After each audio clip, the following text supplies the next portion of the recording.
This is KGW News at Sunrise. First at 5, the latest on a wildfire burning in Clark County.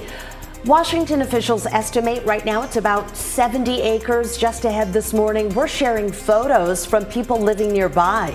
Plus, they came with bats, with knives, with guns, and they attacked us. Decades of unrest in Iran are now being met with protests around the world, including right here in Portland. Coming up in just a minute, we'll hear from a local woman who shares her story about growing up in Iran, the violence that she had to deal with, and how she hopes to help people understand what's happening in the country right now. And today is Indigenous Peoples Day. To celebrate, Clackamas County invited tribes from around the region to share their cultures, stories, and their fry bread recipes. Each tribe, has their own recipe, has their own process for making it. We'll have that story coming up at 5:15. Also coming up this morning, we are gearing up for Halloween. Live at Oaks Park, it's called the Scare Grounds. It's open now through the end of the month. They have 3 haunted houses, rides, ton more stuff to do. Eric Patterson is out there. I hope he's safe, our photographer on Sunrise, because it looks pretty spooky. He'll be there giving us live looks throughout the morning. The music adds a lot to that show. Oh, and the special effects. Oh, look at this. Our production team on top of their game on a Monday morning. Now the question is the weatherman on top of his game? Well, we could have some clouds. It is foggy at the beach right now. There could be a touch of moisture. Can I touch your nose? Right there. I just missed. Right there on your nose. It could be a touch of moisture later today. I couldn't see Brenda's face. Me neither. I was wondering where it was happening. going. I figured that was a no. All right. Good morning, everybody. Record weekend. We'll talk about that in many different temperature categories of that crazy 80-degree weather. Cool front comes in. You can see it right there. This arrives into Portland around 4 or 5 o'clock this afternoon. It brings us the chance of just some traces of moisture. It will bring us some clouds and some cooler weather. 55 is the number out there right now. We have fog at the coast, but we're mainly clear inland currently. So to the bus stop we go. 50's out the door. Partly cloudy, 68 degrees for lunchtime recess outdoors. And then the clouds increasing but dry at about 75 at 3 o'clock when some of the kids are getting out of school and heading home. Back to you. Okay, thanks, Rod. We begin this morning with a wildfire in Clark County. Officials are calling this the Nakia Creek fire. It's burning on the southwest side of Larch Mountain north of Washougal, and it's burned almost 70 acres of grass and brush. So far, no evacuations that we've heard of. Washington officials, though, tell us they plan to assign air resources to the fire a little later this morning. You can see pictures are coming in, and a lot of people either phoning in or calling in, sending some pictures or posting them on social media from all different parts of the county. These are some of the photos that we are seeing on social media. Let's go with Danielle saying, we were up at Jones Creek parking lot about an hour ago. Very unfortunate situation. You can see the flames, the smoke that this fire is really bringing up there.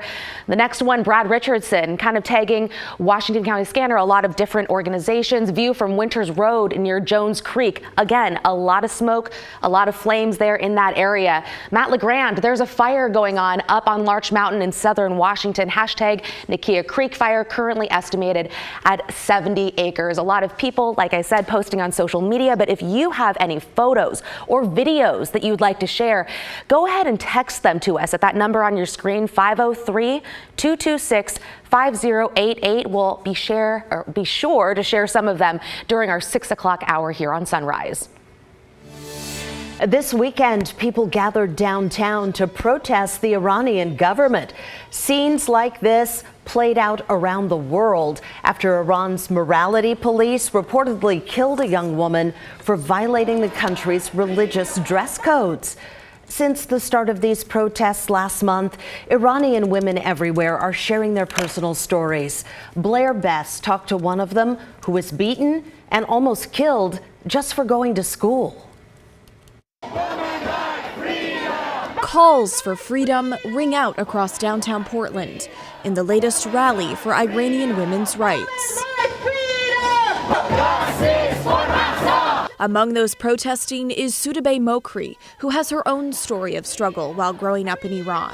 When I turned 18, it was the time that beginning of the revolution. She was in nursing school. It was almost 1 year after the revolution took place in Iran, and the Iranian government wanted to close all the universities and colleges in order to expel all the students, professors that they do not follow the Iranian government's ideology. The closures sparked protests across Iran, and Sudabeh, at 19 years old, took part. And they came with bats, with knives, with guns, and they attacked us. And I was hit in my head so much that I was very dizzy.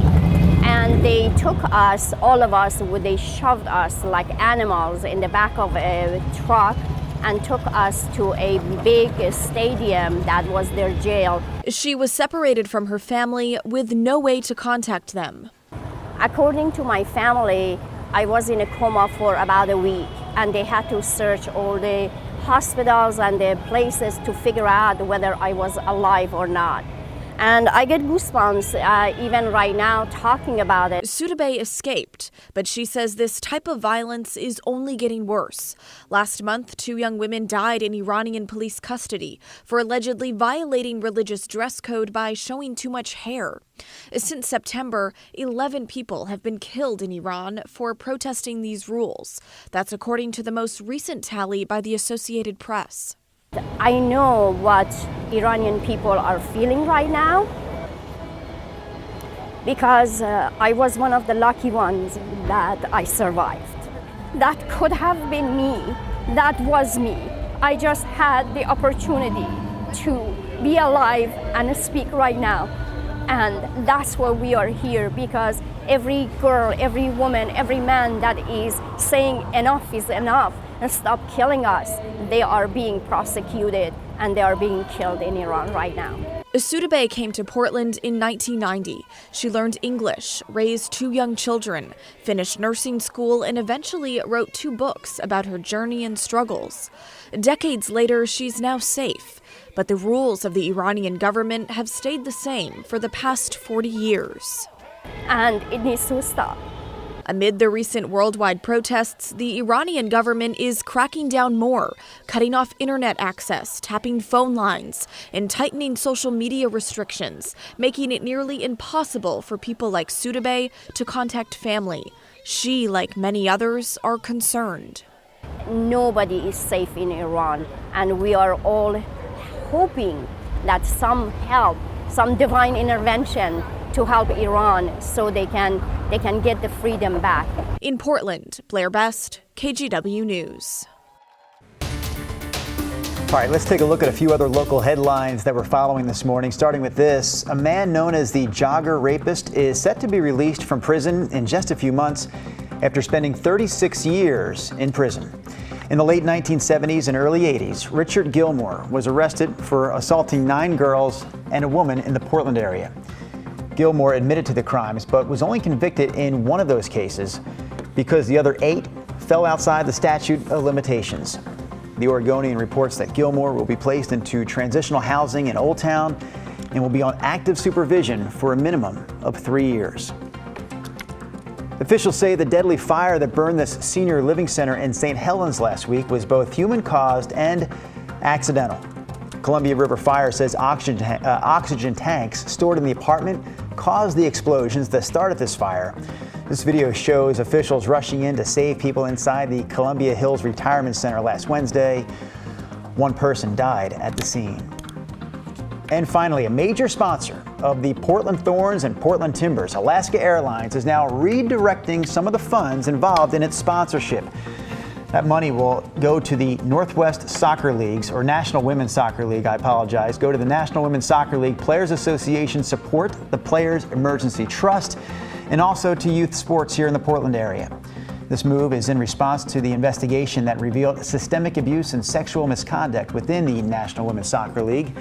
The report also confirmed that Thorn's leadership interfered with that investigation. And that's a look at some of our local headlines. And if you missed it, well, you'll have an opportunity to see it now. This is a time lapse of last night's Hunter moon. Look at that, rising behind the Washington Monument. Pretty dang cool, right? Yeah. It's got that orange hue because the light of the moon reflects toward us and it passes through more of Earth's atmosphere when it rises along the horizon. At least that's when it's compared to when it's right overhead. And a cool little tidbit about the Hunter's moon, the reason it's called that as it rises is because it's back in the day, it kind of like signaled to hunters and farmers like, hey, let's get ready for winter now. Absolutely. And around here, it was kind of orange because of the wildfire smoke in the atmosphere. Almost hit the monument, too. That was Terrible. Yeah, the fire out at Larch Mountain. Was that 70-some acres? Exactly. Yes. Reporting, keeping an eye on that. We have fog this morning along the coast. It's dense, and there's an advisory for you folks at the beach through 11 o'clock this morning. So far, just some patchy fog in the valley.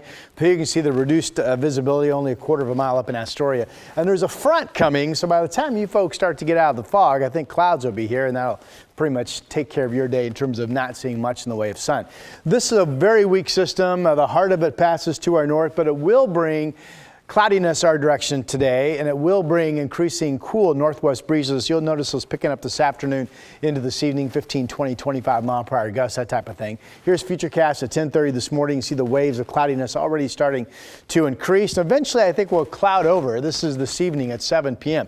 This doesn't show much moisture. The moisture will be these little green spots, but it's at least, we're so desperate. At least it's possible we get a sprinkle or a trace of moisture today. How about that? Yeah, okay, all right. And then we have clouds that will be with us, I think, tomorrow morning, and then we'll break out the sunshine. And then just like that, we'll go back onto another run of dry, for the most part, sunny, very, very warm days. This is tomorrow afternoon. All right, temperatures out the door this morning are above normal. Normal for this time of the year for the Rose City is now dipping into the 40s. We have not done that much. 55, in fact, is our current number. 50 down in Salem. It is 48 in Eugene. And we are now below freezing out in Burns, where it's 30 degrees. Forecast numbers for today. Instead of the 80s, which we had over the weekend, we'll be in the 70s today. But still, Salem could get to 78 degrees.